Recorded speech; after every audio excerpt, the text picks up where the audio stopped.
Shalom. आप सबों को प्रभु यीशु मसीह के नाम में सलाम।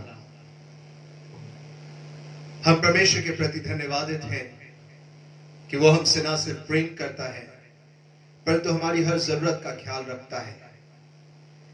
हमारे बाप दादाओं की प्रार्थना सुनते हुए उसने हमें एक आजाद मुल्क दिया और कल हमने उस आजादी के 74th ईयर को ऑब्जर्व किया और हम परमेश्वर को धन्यवाद देते हैं कि यह उसकी योजना थी कि यह मुल्क आजाद रहे। वचन भजन संहिता 117 में कहता है, ए कौमों सब खुदावंद की हम्द करो, ए उम्मतों सब उसकी सताइश करो, क्योंकि हम पर उसकी बड़ी शफकत है और खुदावंद की सच्चाई अब्दी है। खुदावंद की हम्द करो। अनगिनत कारण है परमेश्वर की हम्द करने के, उसकी सताइश करने के, उसको महिमा देने के। उस खुदावंद को हम धन्यवाद देते हैं। हमारा आरंभ पिता पुत्र और पवित्र आत्मा की ओर से हो, आमीन। प्रियो, भजन संहिता की पुस्तक में लिखा हुआ है कि खुदावंद की हम्द करो, ऐ मेरी जान खुदावंद की हम्द कर।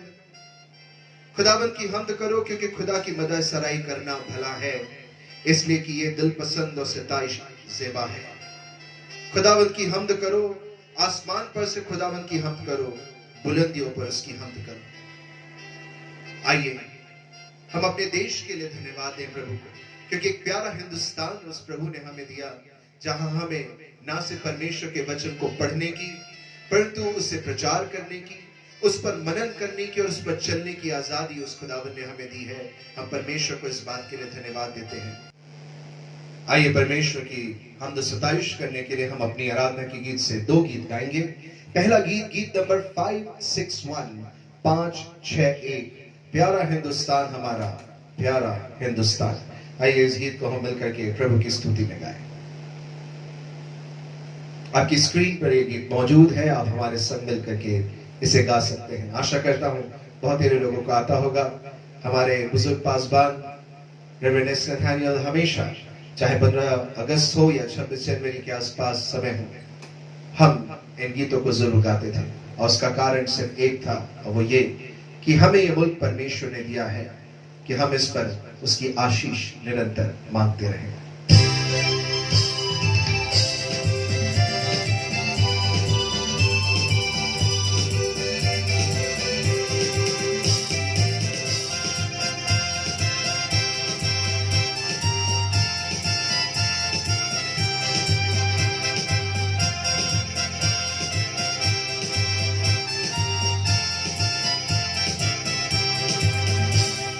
प्यारा हिंदुस्तान हमारा प्यारा हिंदुस्तान, प्यारा हिंदुस्तान हमारा प्यारा हिंदुस्तान।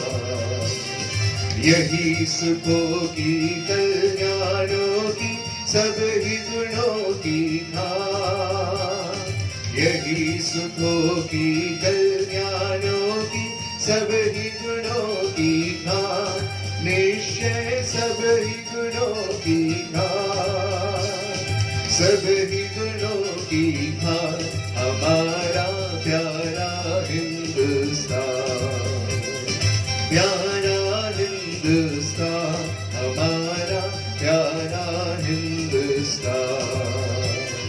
दे दे धन को, दे दे मन को, अर्पण कर दे प्राण, दे दे धन को, दे दे मन को, अर्पण कर दे प्राण, सभी मिले अर्पण कर दे प्राण, अर्पण कर दे प्राण हमारा प्यारा हिंदुस्तान, प्यारा हिंदुस्तान हमारा प्यारा हिंदुस्तान।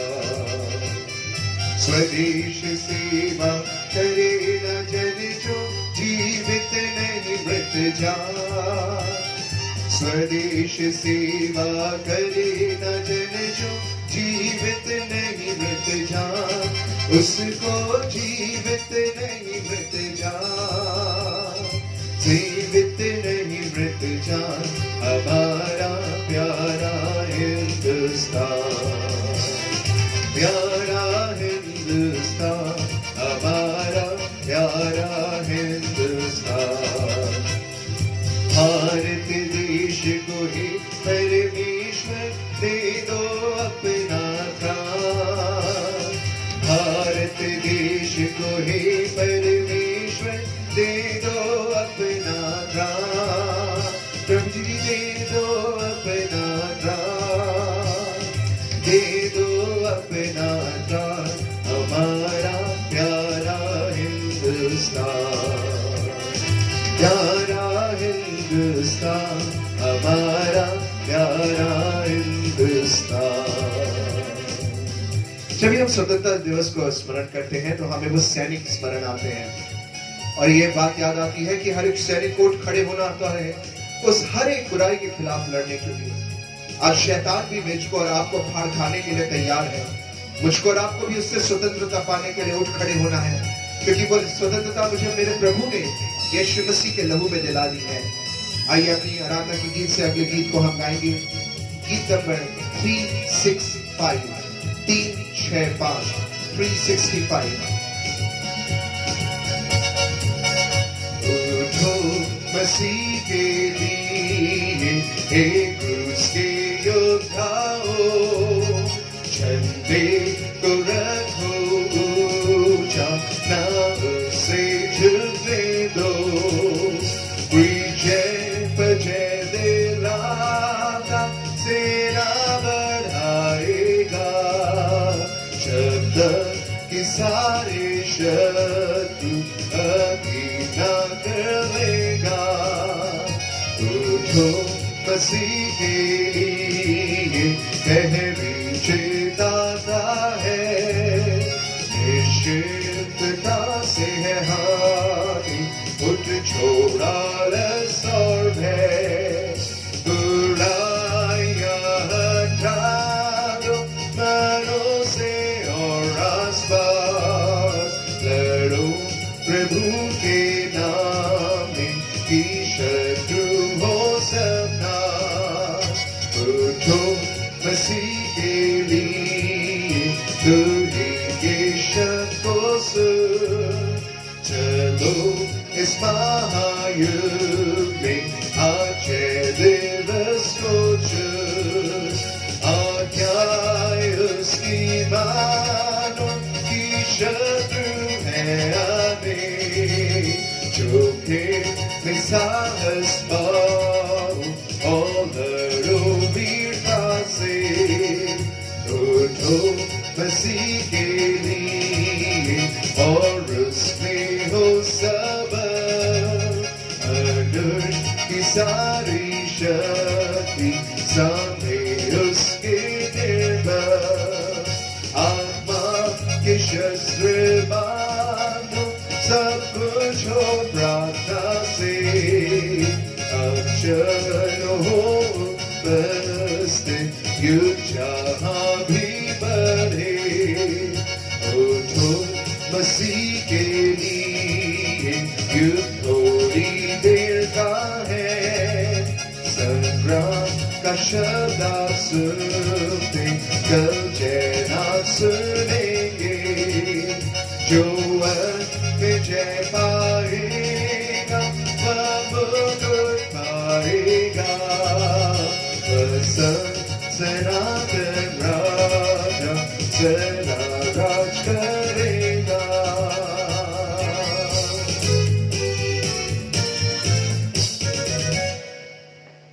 आइए प्रियो, इस समय हम बाइबल से एक पाठ को पढ़ेंगे और इसे पढ़ने में हमारे लिए अगुवाई श्रीमती ज्योत्सना लाल करेंगी।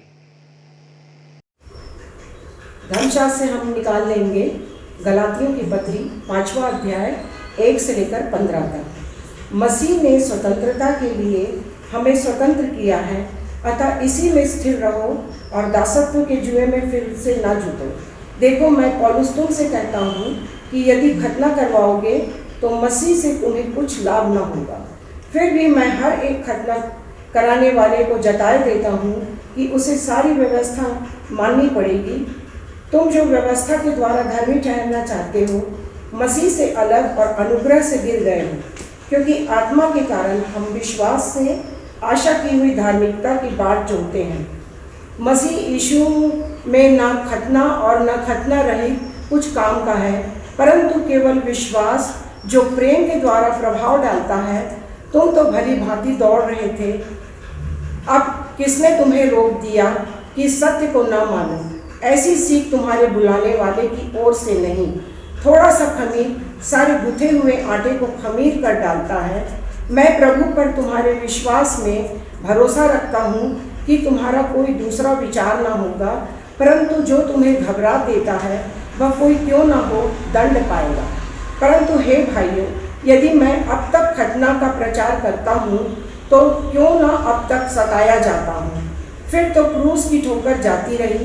भला होता कि जो तुम्हें डामाडोल करते हैं वे अपना अंग ही काट डालते। हे भाइयों, तुम स्वतंत्र होने के लिए बुलाए गए हो, परंतु ऐसा ना हो कि यह स्वतंत्रता शारीरिक कामों के लिए अवसर बने, वरन प्रेम से एक दूसरे के दास बनो। क्योंकि सारी व्यवस्था इस एक ही बात से पूरी हो जाती है, तो अपने पड़ोसी से अपने समान प्रेम रख। पर यदि तुम एक दूसरे को दांत से काटते और फाड़ खाते हो तो चौकस रहो कि एक दूसरे का सत्यानाश न कर दो। प्रभु अपने वचन के पढ़े और सुने जाने पर आशीष दे। परमेश्वर अपने इस वचन के पढ़े जाने और सुने जाने पर हम सबको आशीष दे। आइए इस समय हम परमेश्वर की हुजूरी में चलेंगे, उसके सम्मुख जाएंगे, उस सशक्त माध्यम से जो किसी भी कम्युनिकेशन टूल से ज्यादा फास्ट है, अब वो है प्रार्थना। आइए इस समय हम परमेश्वर से बातचीत करने का प्रयास करेंगे। यीशु नाम में हम प्रार्थना में जाएंगे। सारी तमाशीशों के दाता हमारे जीवित निरंकारी सर्वशक्तिमान प्रभु जी, धन्यवाद देते हैं आज की सुंदर सुबह के लिए। धन्यवाद देते हैं कि एक बार फिर से पिता परमेश्वर आपने जिंदों की जमीन पर हमें रखा, और पिता परमेश्वर आपने हमसे इतना अत्यंत प्रेम किया कि आपने अपने इकलौते पुत्र प्रभु यीशु मसीह को हमारे लिए दिया प्रभु जी। और इस योजना को प्रभु अभी नहीं, परंतु आपने प्रारंभ से बना करके रखा था ताकि हम बचाए जा सके, ताकि हम पाप के कारण पिता परमेश्वर मृत्यु की कोख में ना जाने वाले हो पिता परमेश्वर, परंतु अनंत जीवन के भागीदार हो सके। उस यीशु नाम में पिता परमेश्वर, जिनके द्वारा हमें अपने पापों से मुक्ति मिली पिता परमेश्वर, उसी यीशु नाम में हम आपकी समीपता में आने का प्रयास कर पाते हैं। हे पवित्र आत्मा, आपकी सहायता चाहते हैं कि जब हम प्रार्थना करें तो हमारे मुख से निकलने वाले शब्द आर्टिफिशियल ना हो, परंतु हृदय की गहराई और सच्चाई के साथ में पिता परमेश्वर अपने निवेदनों को आपके सम्मुख प्रस्तुत करने वाले हों। खुदा धन्यवाद देते हैं भाषा के माध्यम के लिए, जिनमें होकर के पिता परमेश्वर हम अपनी भावनाओं को, अपने निवेदनों को आपके सम्मुख रख सकते हैं। पर खुदा धन्यवाद देते हैं कि इन भाषाओं के बैरियर से बढ़ करके भी प्रभु जी आप हर एक सोच और विचार की प्रार्थना को सुनने वाले महान अद्वैत ईश्वर हैं।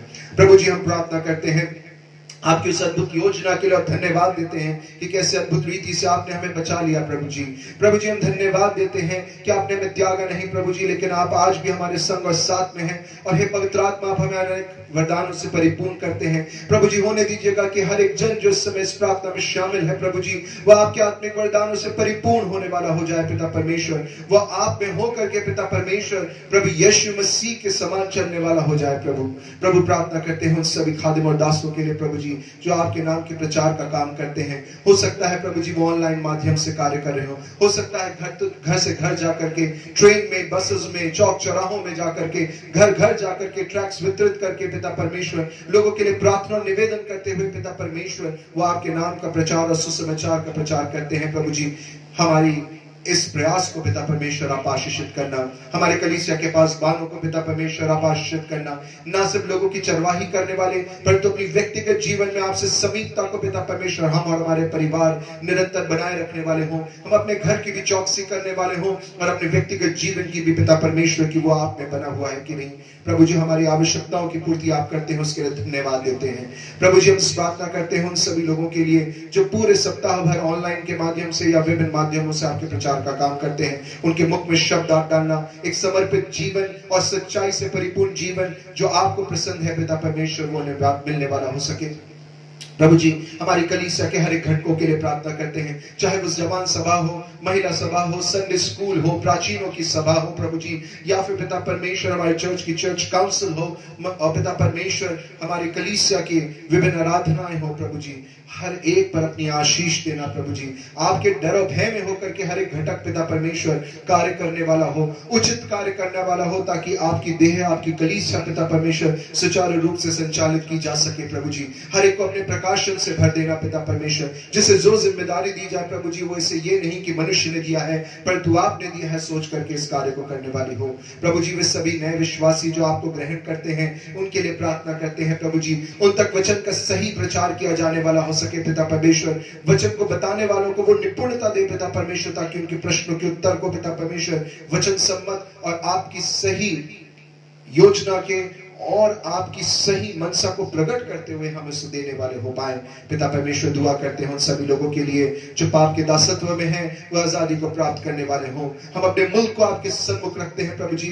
ओ खुदा धन्यवाद देते हैं इस खूबसूरत मुल्क के लिए, जिसे पिता परमेश्वर विभिन्न विविधताओं के साथ में आपने परिपूर्ण रखा, जिसके संघर्ष को पिता परमेश्वर आपने आज से 74 ईयर्स पहले पिता परमेश्वर आजादी के साथ में नवाज दिया प्रभु जी।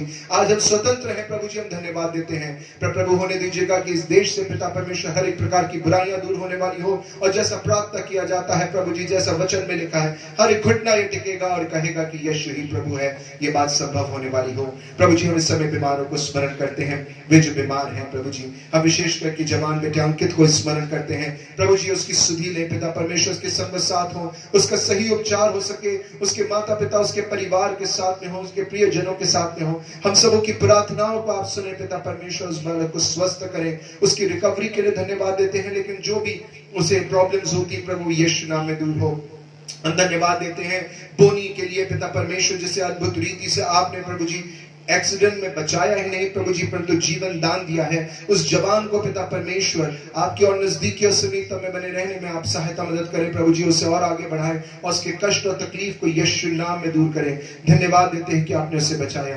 अपने बुजुर्गों को स्मरण करते हैं पिता परमेश्वर, जो हमारे घरों में हैं पिता परमेश्वर, ने आप आशीष का कारण बना करके हमारे जीवन में रखे हुए हैं। उन्हें पिता परमेश्वर लंबी उम्र और एक अच्छी सेहत के साथ नवाजना प्रभु जी। प्रभु जी हम प्रार्थना करते हैं विशेष करके मलाकी नानी के लिए पिता परमेश्वर, उनकी हड्डियों में बल देना पिता परमेश्वर। हम लदे नानी के लिए प्रार्थना करते हैं पिता परमेश्वर, उनके संग साथ होना, उन्हें एक अच्छा स्वास्थ्य देना पिता परमेश्वर। प्रभु जी हम प्रार्थना करते हैं उन सभी घर बुजुर्गों के लिए पिता परमेश्वर, जिन्हें विभिन्न प्रकार की तकलीफें रोजमर्रा के जीवन में लगी रहती हैं, उन तकलीफों को दूर कीजिएगा प्रभु जी। प्रभु जी घर में काम करने वाले पुरुषों को और महिलाओं को पिता परमेश्वर आपके हाथों में सौंपते हैं। उनके कमाए हुए धन पर पिता परमेश्वर अपनी बरकत आशीष देना। किसी रीति से पिता परमेश्वर लॉकडाउन का समय दरिद्रता का नहीं, परंतु आपकी महान कृपा और आपके अद्भुत चमत्कार को देखने वाला समय बन जाए प्रभु जी। हर एक सेक्टर्स को पिता परमेश्वर जिस समय लॉस में इस देश में जा रहे हैं प्रभु जी, उन्हें आप प्रॉफिटेबल बनाने में सहायता मदद करें प्रभु जी। उन कोरोना वॉरियर्स के लिए प्रार्थना करते हैं, चाहे वो doctor, nurses, technicians, lab technicians हो पिता परमेश्वर, जो विशेष करके प्रभु जी ऐसे लोगों के नजदीकी में जाते हैं प्रभु जी, उन्हें एक अच्छा स्वास्थ्य देना पिता परमेश्वर। प्रभु जी उन्हें प्रोटेक्शन देना प्रभु जी, सोच समझ देना कि अपना बचाव करने वाले हो। यीशु के लहू के बाड़े को उनके इर्द गिर्द बांध देते हैं पिता परमेश्वर। प्रभु जी इस बीमारी को जल्द से जल्द प्रभु जी संसार से दूर करने में सहायता और मदद करें प्रभु जी। अपनी दया और कृपा की दृष्टि लोगों पर बरसाएं प्रभु। हम विशेष प्रार्थना करते हैं जवानों के लिए जिनकी परीक्षाएं हैं प्रभु जी, जो अधर्म में है पिता परमेश्वर, कि उनका भविष्य क्या होगा, उनकी सुधि लें पिता परमेश्वर, उनकी सहायता मदद करें पिता परमेश्वर। जवानों की सहायता करें कि आपके वचन से भटकने वाले नहीं, परंतु आपके वचन में बने रहने वाले हो प्रभु जी। क्योंकि प्रभु आपका वचन कहता है कि अपने सृजनहार को अपनी जवानी के समय में अधिक स्मरण रखना है प्रभु जी। ये आपको स्मरण करने के लिए वचन पढ़ने वाले और नित्य प्रार्थना करने वाले बन जाएं प्रभु जी। उन न्यू कपल्स के लिए और जोड़ों के लिए प्रार्थना करते हैं, उन्हें आप आशीष का कारण बना करके रखते हैं प्रभु जी।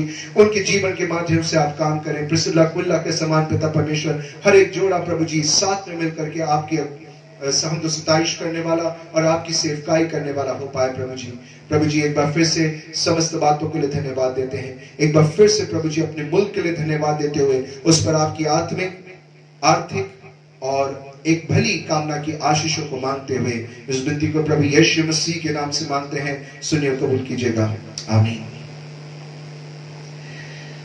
प्रियो, आज हम कुछ देर परमेश्वर के वचन से स्वतंत्रता के विषय में बात करेंगे। पर्टिनेंट है, सही है कि स्वतंत्रता के विषय में बातें की जाए, इसलिए भी क्योंकि स्वतंत्रता दिवस को हमने कल बनाया है। जो स्कूल और दफ्तरों में जाते हैं उन्हें सौभाग्य मिलता है कि वे ध्वजारोहण होते हुए देख पाते हैं। वे जो अपने घरों में बैठकर के टीवी में देखते हैं वे भी प्रफुल्लित होते हैं, बहुत आनंदित होते हैं। स्वतंत्रता दिवस पिता पर प्रियो सामने नहीं परंतु रुक करके कुछ देर पीछे मुड़ करके देखने का समय होता है कि कैसे परमेश्वर ने हमारे इस देश को उस गुलामी से, उस दासत्व से, उस निंदा से, उस बुराई से बाहर निकाला है। आज हम एक आजाद मुल्क के नागरिक ही नहीं परंतु एक गौरवशाली मुल्क के नागरिक हैं जिसका नाम लेते हुए लोग आदर देते हैं। एक बड़े विशाल मुल्क के हम सिटीजन्स हैं जिसे परमेश्वर ने अनगिनत जनसंख्या की आशीष दी है, जिन्हें परमेश्वर ने ज्ञान और बुद्धि दी है, जो लोग परमेश्वर में आगे बढ़ते चले जा रहे हैं।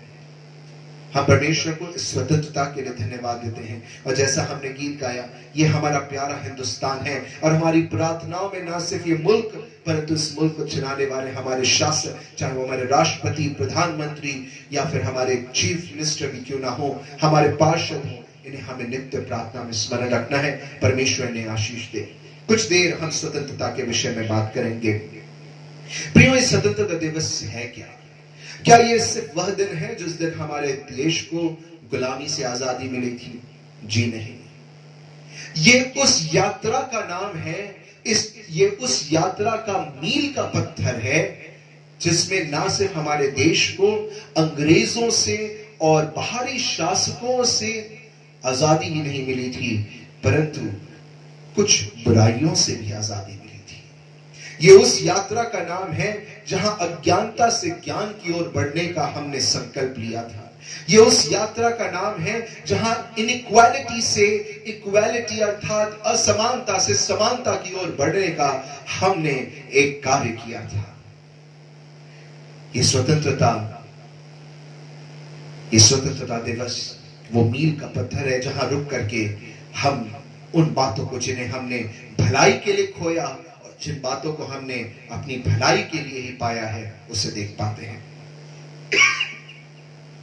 प्रिय, स्वतंत्रता ने ना सिर्फ हमें आजादी दी परंतु हमें ग्रेट वॉर हीरोज दिए हैं। हमें ऐसे योद्धा दिए जिनको हम आज भी स्मरण करते हैं, जिन्हें स्मरण करके उनके किए हुए कार्यों, उनकी लिखी हुई किताबों, उनके किए हुए संघर्षों को देख करके हमें मोटिवेशन मिलता है।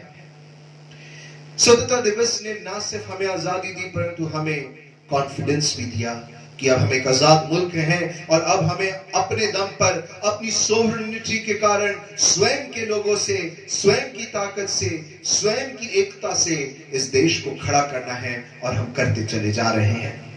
इसने हमारे देश को न सिर्फ आजादी दी परंतु हमें एक विजन दिया है, एक सोच दी है। इस आजादी ने मुझको और आपको सरजमी दी है। बाइबल को अगर हम पढ़ें तो हम पाते हैं कि पहले, दूसरे और तीसरे अध्याय के बाद से ही मनुष्य जो है वो परतंत्रता का शिकार हो जाता है और स्वतंत्रता की खोज प्रारंभ बाइबल के तीसरे अध्याय से ही चालू हो जाती है। प्रियो, आज भी हमें स्वतंत्रता की आवश्यकता है। ये स्वतंत्रता की आवश्यकता हमें इसलिए नहीं है कि आज हम पर कोई शासन कर रहा है, पर इसलिए है क्योंकि जिसे हम पर शासन करना है, जिसे हम पर प्रभुता करना है, उसका शासन नहीं परंतु विरोधी का शासन आज हमारे ऊपर पे है और ये हमारे लिए संकट का कारण है। आज हम परतंत्र क्यों हैं? बाइबल के इतिहास को उठा करके देखें तो मनुष्य के अंदर में परतंत्रता उसकी अनाज्ञाकारिता से, उसकी पाप के प्रति प्रेम से, उसके समझौते के कारण उसके निकट आई। और मनुष्य ने यह समझौता क्यों किया? क्योंकि उसे धन चाहिए था, उसे प्रतिष्ठा चाहिए थी, उसे शोहरत चाहिए थी, उसे पद चाहिए था और उस लालच के कारण मैं और आप समझौता करते हुए परतंत्रता के शिकार हो गए। इतिहास भी यह बताता है कि हर मुल्क, हर व्यक्ति जो परतंत्रता का शिकार हुआ है वो सिर्फ इसलिए हुआ है क्योंकि उसने समझौता किया है। आज मैं और आप भी एक समझौतावादी जीवन जीते हैं। प्रियो, क्या मेरे और आपके अंदर धन, प्रतिष्ठा, शोहरत, पद, इन सब बातों का लालच समाप्त हो गया है? अगर हो गया तो स्वतंत्रता दिवस मनाइए, लेकिन अगर नहीं समाप्त हुआ है तो मुझको और आपको उस स्वतंत्रता की यात्रा को प्रारंभ करना होगा। उस स्वतंत्रता के विषय में जो मेरा और आपका प्रभु यीशु मसीह मुझको और आपको देता है, अधिकारी गहराई से जानना होगा। आज मैं और आप फिजिकल स्लेवरी के, शारीरिक दासत्व के शिकार नहीं हैं, परंतु स्पिरिचुअल स्लेवरी, आत्मिक दासत्व के जरूर शिकार हैं। आज मैं और आप आत्मिक रीति से दासत्व में हैं, और मैं आपको एक बड़ी गंभीर बात बताना चाहता हूं कि फिजिकल स्लेवरी, शारीरिक दासत्व से कहीं ज्यादा खतरनाक आत्मिक दासत्व होता है। क्योंकि फिजिकल स्लेवरी में आपका दुश्मन आपकी नजर पे है, उसे आप टैंजिबल है, उसे आप छू सकते हैं। लेकिन जो स्पिरिचुअल स्लेवरी है, उसमें हमारे शत्रु से लड़ना कुछ कठिन हो जाता है, क्योंकि वो शत्रु बाहर नहीं परंतु अंदर ही बैठा हुआ है।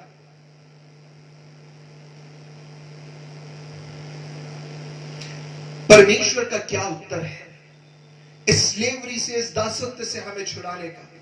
आइए मेरे साथ लूका की पुस्तक उसके 4 अध्याय में आप चलें, और उसकी 17वीं से लेकर के 21वीं आयत तक, जहां प्रभु यीशु मसीह बाइबल धर्मशास्त्र में से उन सैकड़ों साल पहले लिखे गए उनके लिए भविष्यवाणी को लोगों के सम्मुख पढ़ते हैं और कहते हैं, यशायाह भविष्यवक्ता की पुस्तक उसे दी गई और उसने पुस्तक खोल करके वह जगह निकाली जहां यह लिखा हुआ था, प्रभु का आत्मा मुझ पर है, इसलिए कि उसने कंगालों को सुसमाचार सुनाने के लिए मेरा अभिषेक किया है।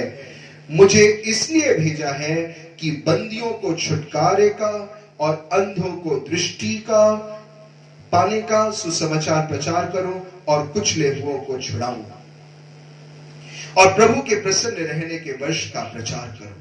प्रभु यीशु मसीह स्वयं के विषय में लिखी हुई इस भविष्यवाणी को पढ़ते हैं, और इस भविष्यवाणी में वो स्पष्टता से बताते हैं कि सुनो, तुम 3 प्रकार की परतंत्रता और दासत्व के शिकार हो, और उन 3 सबसे ही बुरी जिनसे मिलकर के आत्मिक दासत्व बनता है, उससे मैं तुम्हें आजादी देने के लिए आया हूं। वो 3 परतंत्रताएं हैं, बंदी होना, अंधे होना और कुचले हुए होना।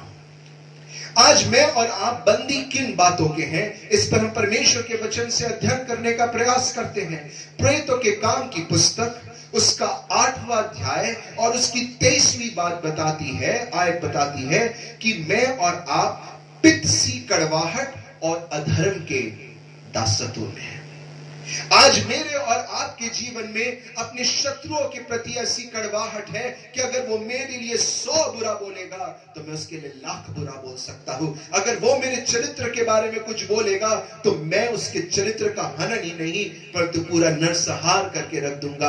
आज मेरे और आपके अंदर इतनी कड़वाहट है कि नजर मिलाने तक को हम उचित नहीं समझते हैं। प्रियो, मैं और आप, बाइबल बताती है प्रेरितों का 8:23 में, इसी कड़वाहट के दासत्व में है। आज इस कड़वाहट के कारण घर घर नहीं मिल पा रहे हैं। आज इसी कड़वाहट के कारण पति पत्नी के बीच में संघर्ष चल रहा है। आज इसी कड़वाहट के कारण मैं और आप मेल नहीं कर पाते हैं, और जब हम मेल नहीं कर पा रहे तो हम परमेश्वर के पुत्र कैसे कहलाएंगे? आज मैं और आप कड़वाहट के दासत्व में हैं। बाइबल बताती है आज मैं और आप अधर्म के कड़वाहट में हैं, अधर्म के दासत्व में है। यह अधर्म क्या है? धर्म यानी वो जो न्याय संगत है, जो उचित है करना है। अपनी दिनचर्या को उठा करके देख लीजिए, कितना उचित काम करते हैं, क्या उचित रहते हैं, क्या उचित खाते हैं, क्या उचित पहनते हैं, क्या उचित चलते हैं, क्या उचित पढ़ते हैं, क्या उचित बोलते हैं, क्या उचित सोचते हैं, क्या उचित रीति से अपने समय को व्यतीत करते हैं। नहीं करते हैं तो आप और मैं इस अधर्म की दासत्व में पाए जाते हैं। आगे बढ़ते हैं, और किस बात के हम बंदी हैं? 2 तीमुथियुस 2 अध्याय 26वीं आयत कहती है कि मैं और आप शैतान की इच्छा पूरी करने के बंदी हैं। मैं और आप अपनी इच्छा नहीं परंतु शैतान की इच्छा पूरी करने में पीछे लगे रहते हैं। सोच करके देखिए कि क्या कई बार आप और मैं जिन कार्यों को करते हैं वो मेरी इच्छा की होता है कि शैतान की?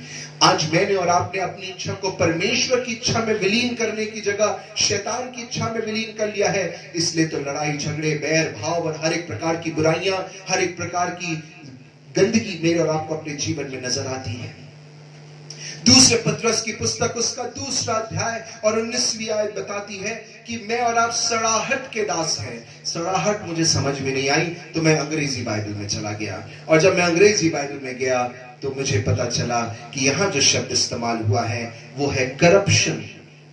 आज देख लीजिए, हर ओर करप्शन है, और आज करप्शन के लिए खतरनाक बात यह है कि मैं और आप उसे जस्टिफाई करने की, उसे न्याय संगत बताने की भी कोशिश करते हैं। परमेश्वर कहता है कि आप और मैं इस करप्शन के दासत्व में हैं, इस सड़ाहट के दासत्व में हैं। दूसरा कुरिन्थियों 10:5 बताता है कि मैं और आप उन कल्पनाएं और ऊंची ऊंची बातों के दासत्व में हैं जो हमें परमेश्वर की पहचान के विरोध में खड़ा करती है। बाइबल बताती है कि हम उन भावनाओं की बंदी बन गए हैं जो मसीह के आज्ञाकारी बनने से हमें रोकती हैं। अब मुझे बताइए, क्या आप स्वतंत्र हैं? अगर आपके अंदर कड़वाहट नहीं, अगर आप अधर्म नहीं करते, आप शैतान की इच्छा पूरी नहीं कर रहे हैं, अगर आप करप्शन नहीं कर रहे हैं, अगर आपके अंदर ऐसी कोई कल्पना नहीं है, ऐसी कोई बातें नहीं है, ऐसी कोई भावना नहीं है जो आपको परमेश्वर की आज्ञाकारिता में आगे बढ़ने से रोकती हैं, तो बधाई हो, आज स्वतंत्रता के आप काबिल हैं और आप स्वतंत्रता पा चुके हैं। पर सच्चाई यह है कि ये मेरे और आपके जीवन में व्याप्त है, और अगर ये मेरे आपके जीवन में व्याप्त है तो आप और मैं स्वतंत्र नहीं हैं, हम दासत्व में हैं और हमें स्वतंत्रता की जरूरत है। हम अंधे हैं, हमें अंधेपन से आजादी चाहिए है। किस बात का अंधापन है? अंधापन इस बात का है कि हम अपने आप को दूसरों की और अपनी नजर से देखते हैं, ना कि परमेश्वर की नजर से। एक बहुत ही खूबसूरत मैसेज को मैं पढ़ रहा था कि लोगों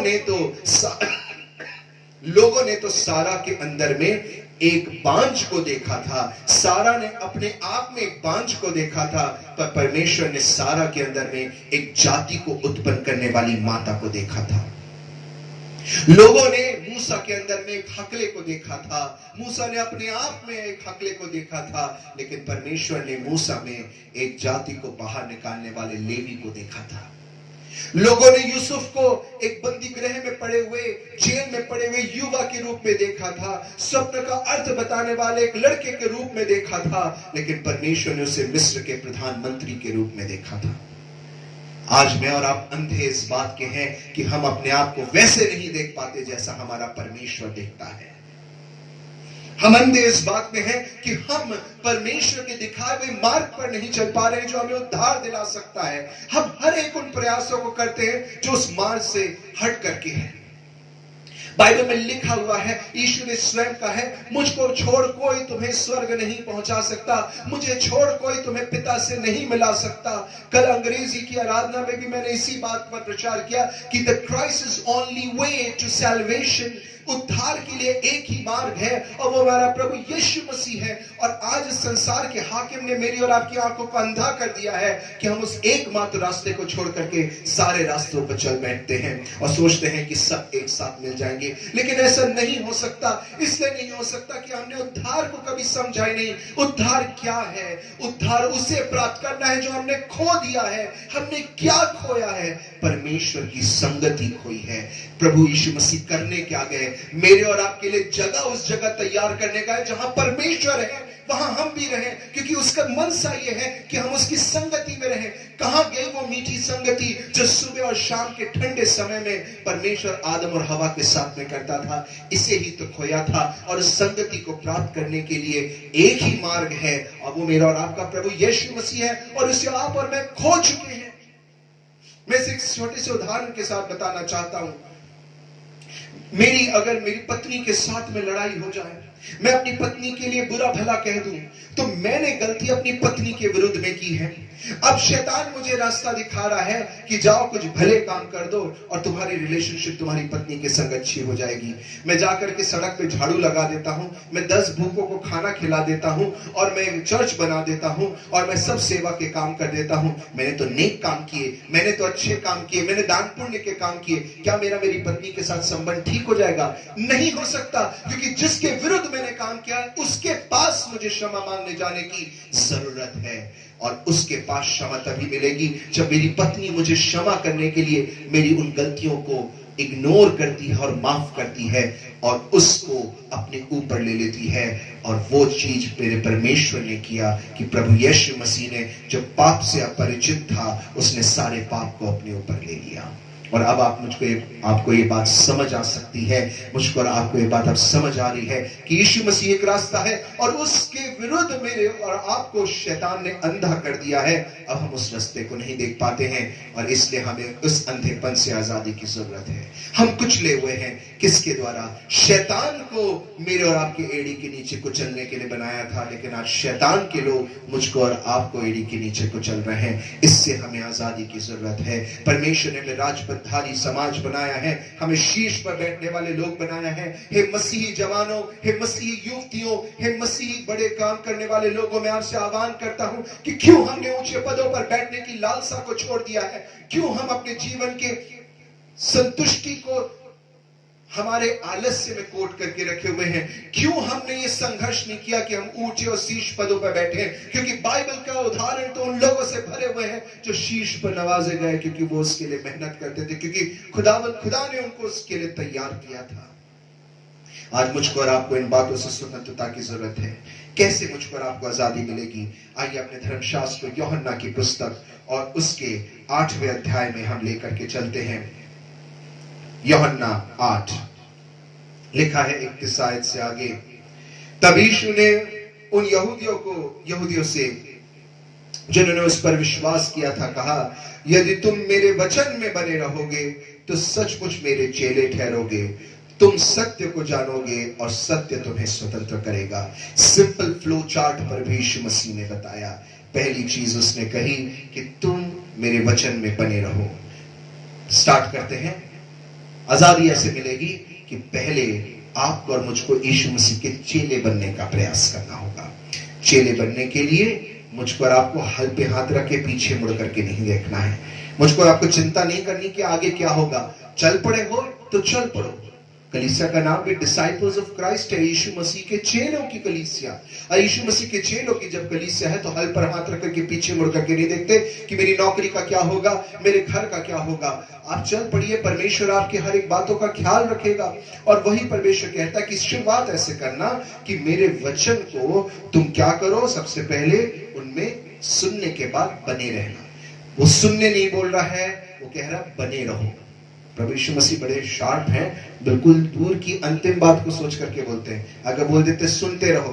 मेरे को याद आ रहा है ऐसी ऑनलाइन सीरीज में मैं एक शॉर्ट मूवी देख रहा था और उसमें एक बेट लगती हस्बैंड वाइफ के बीच में और कहते हैं कि सुनो, अगर तुम शर्त जीते तो पत्नी कहती है मैं तुम्हारी बात सुनूंगी, और पति शर्त जीत जाता है। बड़ी बात होती है और पति बड़ा खुश हो जाता है और अपनी पत्नी को ऑर्डर्स देता है और उसकी पत्नी उन ऑर्डर्स को सुनती है, लेकिन ऐसा कुछ भी करती नहीं जो उसको बोला जा रहा है। तो पति नाराज होकर के बोलता है ऐसा तुम क्यों कर रही हो?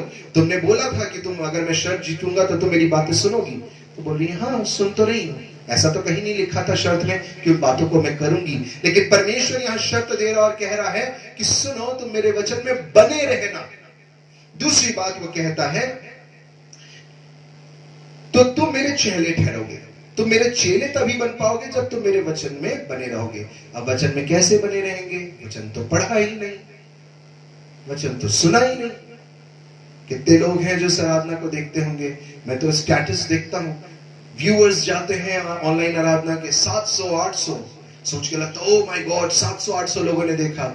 जब पीछे मुड़ करके देखते हैं एनालिसिस को तो पता चलता है 700-800 लोगों में 600 लोगों ने हमारी आराधना को 3 सेकंड देखा। देखने वाले मात्र 100-150 लोग रह जाते हैं। जब हम परमेश्वर का वचन ही नहीं सुनना चाहते, उसके वचन को अहमियत ही नहीं देना चाहते, तो मुझको और आपको बताइए कैसे उसमें बने रहने की बात सामने आएगी। आगे परमेश्वर मसीह कहते हैं कि जब तुम ऐसा करोगे तो तुम सत्य को जानोगे। ये अपने आप होगा। सत्य को जानने का प्रयास नहीं करना पड़ेगा। सत्य को आप ऑलरेडी आइडेंटिफाई करने लगो, क्योंकि उस वचन में प्रभु यीशु मसीह और प्रभु कहते हैं मैं ही वचन हूं। यीशु ने कहा मैं ही वचन हूं। और जब आप यीशु मसीह को जानोगे तो ये सत्य अर्थात यीशु मसीह मुझको और आपको आजाद करेंगे। इसी बात को तो प्रभु यीशु मसीह ने इसी यूहन्ना की पुस्तक उसके 8वें अध्याय में पूर्ण रीति से कहा है। आइए इसे पूरा पढ़ लेते हैं। यूहन्ना की पुस्तक 8वां अध्याय।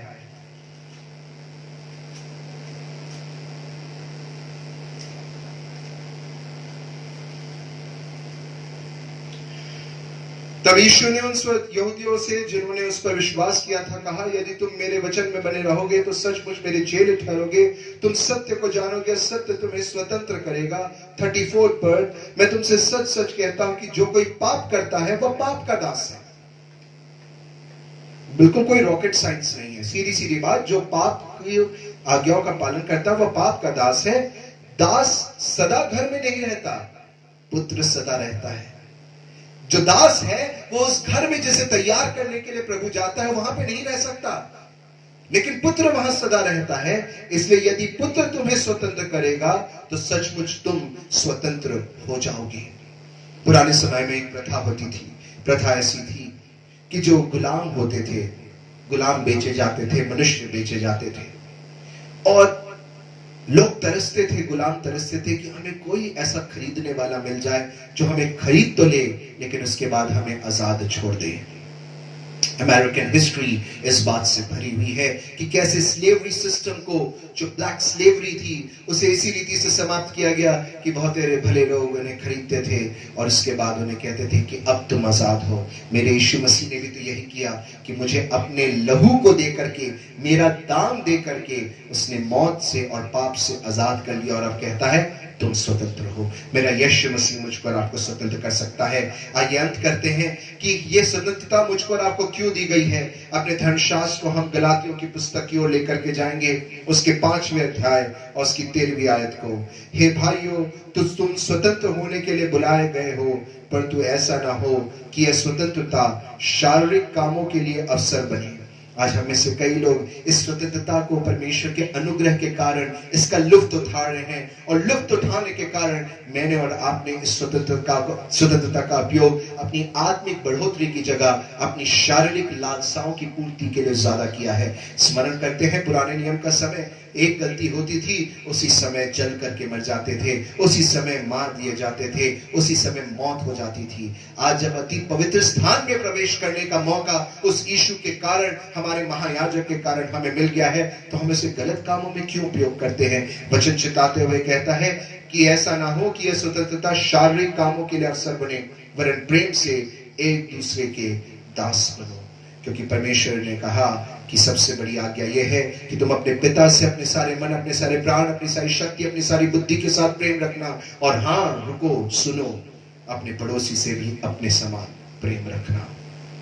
प्रियों, मैं और आप स्वतंत्रता का जीवन जीने के लिए बुलाए गए हैं। प्रभु आज मुझको मेरे बंदीपन से, मेरे अंधेपन से और मेरे कुचले गए स्थिति से आजादी देने के लिए तैयार है। उसने दाम भी पटा दिया है और वो स्वतंत्र भी कर सकता है।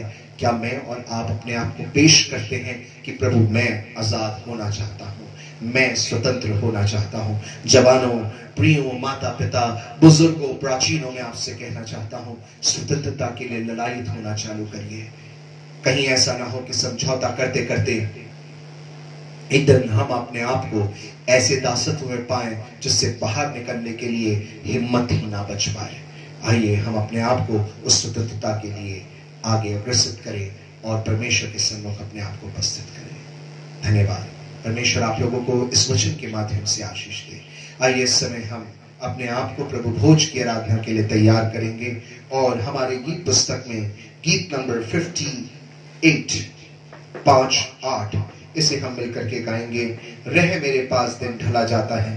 आज हमने जानबूझ करके उन गीतों को लिया जिनका रिलेशन ज्यादातर हमारी इंडिपेंडेंस डे से रिलेटेड होता है। क्या रह मेरे पास दिन का कुछ ऐसा रिलेशन है कि इंडिपेंडेंस डे तो नहीं, परंतु 26 जनवरी के पास में जो मीटिंग रिट्रीट होती है उसमें आज भी यह गीत बजाया जाता है कि रह मेरे पास दिन प्रभु ढला जाता है, अंधेरा प्रभु बढ़ता आता है। आज मुझको और आपको उस अंधकार से आजादी की जरूरत है। अपने आप को प्रभु भोज के लिए इस गीत के माध्यम से तैयार करें। Him number 58।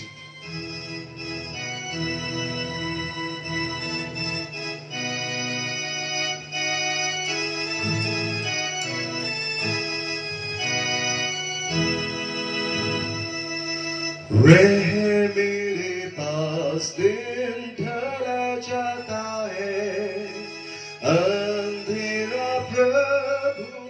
बताता है। जब अकेला मित्र ही निराश, दीनों के आश्रय रह तू मेरे पास। जब बीते हैं इस लोक के थोड़े दिन, आनंद भी स्थिर ना रहता तेरे में। सब और बेकार दिन पड़ता और विनाश, हे अतः प्रभु रह तू मेरे पास। हर घड़ी मुझको अपना दर्शन दे, शैतान की युक्ति कृपा कर हर ले। मार्गदर्शक बंधु कर मन में निवास, सब दुख और सुख में रह तू मेरे पास। तेरी शरण में मैं निर्भय रहूं, तू धीरज दे तो दुख भी मैं सहूं। मृत्यु के दिन तक तू हो मेरी आस, जय निश्चय होगी जो तू मेरे पास। मृत्यु समय तू अपना क्रूस देखा, अंधेरे में तू अपनी जो चमका। भोर वहां होगी रात से करने का, जीवन और मृत्यु में रह मेरे पास।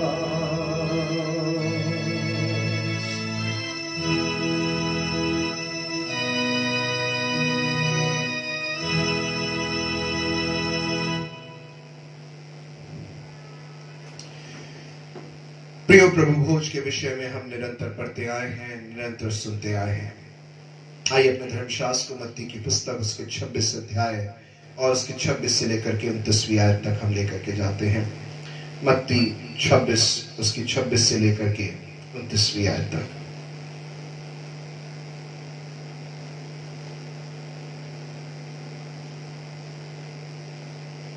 वचन में लिखा है, जब वे खा रहे थे तो यीशु ने रोटी ली और आशीष मांग करके तोड़ी और चेलों को देकर कहा, लो खाओ, यह मेरी देह है। फिर उसने कटोरा लेकर धन्यवाद किया और उन्हें देकर कहा, तुम सब इसमें से पियो, क्योंकि यह वाचा का मेरा वह लहू है जो बहुतों के लिए पापों की क्षमा के निमित्त बहाया जाता है। मैं तुमसे कहता हूं कि दाख का यह रस उस दिन तक कभी ना पीऊंगा, जब तक तुम्हारे साथ अपने पिता के राज्य में नया ना पीऊं। फिर वे भजन गाकर जैतून पहाड़ पर गए। इस प्रभु भोज में परमेश्वर की अर्थात सर्वशक्तिमान परमेश्वर की और उसकी एकता में प्रभु यीशु मसीह की इच्छा को हमें जानने का मौका मिलता है। इस प्रभु भोज में अगर कोई बात सबसे ज्यादा स्टैंड आउट करती है तो वह है कम्युनियन, हमारा साझा होना, हमारा साथ होना। प्रिय प्रभु यीशु मसीह की यह मनसा है कि वो दोबारा हमारे साथ इस भोज को लेना चाहते हैं, लेकिन उस भोज के लिए जरूरी है कि मैं और आप एक मन के साथ उपस्थित हो।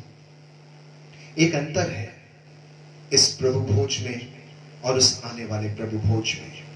अंतर यह है कि पहले प्रभु भोज में जो यीशु मसीह के साथ हुआ उसमें उसे पकड़वाने वाला वहां शामिल था, लेकिन उस दूसरे प्रभु भोज में वे लोग शामिल हैं जो उस यीशु के कारण छुड़ाए गए हैं। यह बड़ी आनंद की बात है।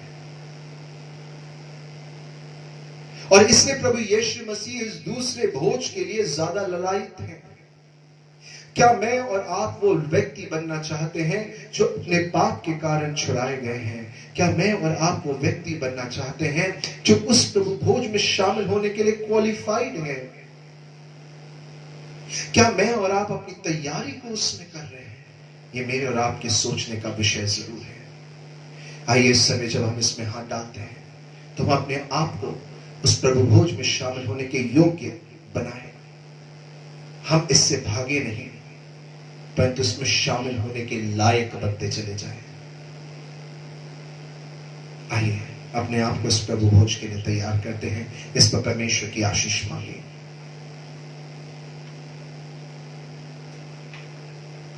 दुआ करें। उत्तम आशीषों के दाता सर्वशक्तिमान प्रभु जी, धन्यवाद देते हैं इस प्रभु भोज की स्थापना के लिए, क्योंकि पिता परमेश्वर ये हमें हमारे पापों का अंगीकार करने और आपके द्वारा मिली हुई हमारी आजादी को हमें स्मरण दिलाता है। उस क्रूस पर पिता परमेश्वर किस रीति से हमें स्वतंत्रता मिली, पिता परमेश्वर उसका हमें बोध कराता है, उसे हमें स्मरण दिलाता है। प्रभु धन्यवाद देते हैं आपको इन उत्तम आशीषों के लिए, धन्यवाद देते हैं आपके महान प्रेम के लिए, आपके रुधिर बहाए जाने के लिए, आपके देह के तोड़े जाने के लिए, जिसके कारण हम बचाए गए, और जिन बातों को पिता परमेश्वर से लेते हुए हम स्मरण कर पाते हैं। हमारे व्यक्तिगत निवेदनों को पिता परमेश्वर जब हमें से लेते हुए, ग्रहण करते हुए अपनी प्रार्थना में रखते हैं, प्रभु जी उसे आप ग्रहण कीजिएगा। समस्त बातों के लिए धन्यवाद देते हुए, इस पर आपकी आशीष चाहते हुए विनती प्रभु यीशु मसीह के नाम से मांगते हैं, सुनने कबूल कीजिएगा। आमीन।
आइए वो प्रार्थना जो प्रभु यीशु मसीह ने अपने शिष्यों को सिखाई, हम सब एक साथ मिलकर के कहें। हे हमारे पिता, आप जो स्वर्ग में हैं, आपका नाम पवित्र माना जाए, आपका राज्य आवे, आपकी इच्छा जैसे स्वर्ग में पूरी होती है वैसे इस पृथ्वी पर भी पूरी हो। हमारे दिन भर की रोटी आज हमें दीजिए, और जैसे हमने अपने अपराधियों को क्षमा किया है वैसे ही आप हमारे अपराधों को क्षमा करें, और हमें परीक्षा में न लाएं बल्कि बुराई से बचाएं, क्योंकि राज, पराक्रम और महिमा सदा आपकी है। आमीन। हम अपनी अपनी भेंटों और धन्यवादी भेंटों को देने के द्वारा परमेश्वर की स्तुति करेंगे। आने वाले हफ्ते के लिए सूचनाएं भी प्रियो उसी प्रकार से हैं। वेडनेसडे को ऑनलाइन के माध्यम से हमारी जवान सभा होगी। तत्पश्चात हम स्मरण रखें, फ्राइडे को हमारी महिला सभा, और सैटरडे को हमारी इंग्लिश सर्विस, संडे प्रातः 10:45 से फेसबुक पर लाइव हमारी चर्च की आराधना, और यूट्यूब पे आपके व्हाट्सएप में मौजूद हो जाती है। अगर आप हमें खोजना चाहते हैं तो अभिनव पॉल आप सर्च करेंगे, आप मुझे प्राप्त कर सकते हैं, और उस पर आपको ये आराधनाएं मिल जाएंगी। साथ ही साथ में प्रियो, एवरी थर्सडे, जैसे पिछले हफ्तों 2 हफ्तों से हमने उसे ऑनलाइन वर्शिप थर्सडे के रूप में सेलिब्रेट किया है। हम परमेश्वर की आराधना करते रहेंगे, और इस सप्ताह कुछ सोलो के साथ में डुएट सॉन्ग्स भी परमेश्वर की महिमा के लिए थर्सडे को आपके सन्मुख प्रस्तुत होंगे, ताकि परमेश्वर को उससे महिमा मिल सके। आप उससे जरूर सुने। धन्यवाद देता हूं सभी लोगों को जिन्होंने अपनी भेंटों को भाई देवेंद्र कुमार को एवं पास्टर रामशरण सूरज तक पहुंचाई है। आप में से जितने लोग बच गए हैं, आपसे अनुरोध करते हैं कि अपनी भेंटों को आप जल्द से जल्द दे देवें। साथ ही साथ स्मरण रखें, ये अगस्त का महीना है और हमारे प्लेज का यानी हमारे जो हमने प्रतिज्ञा दान दिया है उसको समाप्त करने का ये अंतिम महीना होता है, क्योंकि सितंबर महीने से हम एक नई प्रतिज्ञा के साथ में इस वर्ष में प्रवेश करते हैं। और इसलिए आपसे अनुरोध करता हूं कि अगर आपको ऐसा लगता है कि अपनी भेंटों को, विशेष करके हमारी प्रतिज्ञा दान को जो हमने पिछले साल प्रॉमिस करी थी, उन्हें हम पहुंचाने में चूक गए हैं, तो आप श्रीमती रीना हीराधर से संपर्क कर सकते हैं या फिर भाई देवेंद्र कुमार से संपर्क कर सकते हैं। उनसे पूछ सकते हैं कि हमारी कितनी भेंट बची हुई है और उस दान को, उस भेंट को आप उन तक पहुंचा सकते हैं। इस दौरान में हो सकता है कि अगर कोलेशन हो गया पुराने आपके ड्यूज का, तो आप तक इस बात को एसएमएस के माध्यम से, व्यक्तिगत रीति से या फिर फोन के माध्यम से हमारी कोषाध्यक्ष महोदय या उप कोषाध्यक्ष महोदय के द्वारा जरूर पहुंचा दिया जाएगा। और आप प्रयास करें कि अपनी प्रतिज्ञाओं को परमेश्वर में पूरी करें, क्योंकि वो अपने वायदों का पक्का है। अगर आप उससे देते हैं, उसके काम के लिए देते हैं, तो वो आपको बहुतायत की आशीष देता है। उसे धन की जरूरत नहीं है, लेकिन हाँ, हमें वो देना इसलिए सिखाता है ताकि हमारा मोह जो हमारे धन से वो समाप्त हो। आइए इस समय हम भेंटों के लिए प्रार्थना करेंगे और हमारे लिए इन भेंटों के लिए प्रार्थना करने में अगुवाई श्री तुषार कांत रॉबिन्सन करेंगे। आइए प्रार्थना हो जाए। धन्यवाद धन्यवाद धन्यवाद के साथ जीवित ईश्वर शक्तिवान सामर्थ्य परमेश्वर पिता, बड़े धन्यवाद के साथ प्रभु हम तेरे कदमों पर आते हैं। पिता धन्यवाद देते हैं कि तूने हम सबों को और पिता कलीसिया के सभी सदस्यों को, पिता सभी प्रियजनों को तूने सुरक्षित और जीवितों के बीच में जीवित रखा है। हम विशेष धन्यवाद देते हैं पिता इस भेंट के लिए जो प्रभु प्रत्येक कलीसियाई सदस्यों ने पिता तुझे अर्पण किया है। और प्रभु तूने इस योग्य हम सबों को बनाया कि हम अपने परिश्रम से पिता, अपने कमाई से प्रभु आनंद और उत्साह के साथ पिता, हर्ष के साथ तेरे पवित्र भवन में आए और पिता तुझे हम भेंट दे सके। पिता हम धन्यवाद देते हैं कि तूने हमें इतनी आशीषों से परिपूर्ण किया है। पिता दुआ करते हैं प्रभु कि यह धनराशि पिता, यह भेंट जो पिता तेरे सेवकाई के कार्यों पर लगाई जाए और पिता इसके द्वारा प्रभु तेरा नाम जग में फैले। और प्रभु जो तूने वायदा किया है पिता कि प्रत्येक घुटना प्रभु तेरे सम्मुख टेका जाएगा पिता, और प्रत्येक कानों तक प्रभु तेरे सुसमाचार पहुंचेंगे। जो भी भेंट राशि दी गई पिता, जो भी भेंट दिया गया है, इसे आशीष प्रदान करना पिता, इसे ग्रहण करना कि प्रभु लोग और भी आशीषित हो पिता, और प्रभु और भी भेंट राशि तुझे दे सके। और पिता जबकि यह जगत एक बड़े संकट के समय में है पिता, तेरे पवित्र वचन के द्वारा, तेरे सेवकाई के द्वारा और तेरे नाम के प्रचार के द्वारा लोगों को धीरज और शांति और तेरी अद्भुत चंगाई मिल सके। हम एक बार पुनः तुझे धन्यवाद देते हैं पिता कि तूने हमें अवसर प्रदान किया कि हम प्रभु एक झुंड के रूप में तेरे सम्मुख उपस्थित हो सके। पिता हम तुझे विशेष धन्यवाद देते हैं कि प्रभु तू जीवन भी देता है, जीवन की अगुवाई करता है, और निरंतर पिता तो हमें अवसर प्रदान करता है कि हम तेरे कदमों पर आ सके, अपने सिरों को झुका सके और तुझे धन्यवाद दे सके। तूने आज का दिन हम सबों के जीवन में जोड़ा और तूने यह उत्तम अवसर प्रदान किया, इसके लिए एक बार फिर से तुझे धन्यवाद देते हैं। और इस छोटी सी दुआ को तेरे प्रिय और इकलौते बेटे इस जगत और हम सबों को उद्धार करता प्रभु यीशु मसीह नासरी के धन पवित्र मीठे नाम से मांगते हैं, आमीन। आइए अंत में हम अपने स्थान पर खड़े हो जाएं ताकि हम परमेश्वर की आशीष को ग्रहण करें। खड़े हो जाएंगे। और अब जो हमें ठोकर खाने से बचा सकता है उस अद्वैत सर्वशक्तिमान पिता परमेश्वर का प्रेम, प्रभु यीशु मसीह का अनुग्रह और पवित्र आत्मा की शांति और सहभागिता हम समस्त विश्वासियों के साथ अब से लेकर सदा तक बनी रहे, आमीन। आप सबों को प्रभु यीशु मसीह के नाम में सलाम और एक बार फिर से स्वतंत्रता दिवस की बहुत शुभकामनाएं। आइए अंत में हम अपने स्थान पे खड़े रहेंगे और जैसी हमारी रीति हमेशा रहती थी कि 15 अगस्त या 26 जनवरी के पहले या बाद के संडे में हम अपने राष्ट्रगीत को, हमारे नेशनल एंथम को गा के ही हमारी आराधना को समाप्त करते हैं। हम एक साथ मिलकर के जन गण मन इस गीत को मिलकर के गाएंगे और परमेश्वर को इस मुल्क के लिए धन्यवाद देंगे और इस पर परमेश्वर की आशीष मांगेंगे। सावधान की मुद्रा में हम खड़े हो जाएं।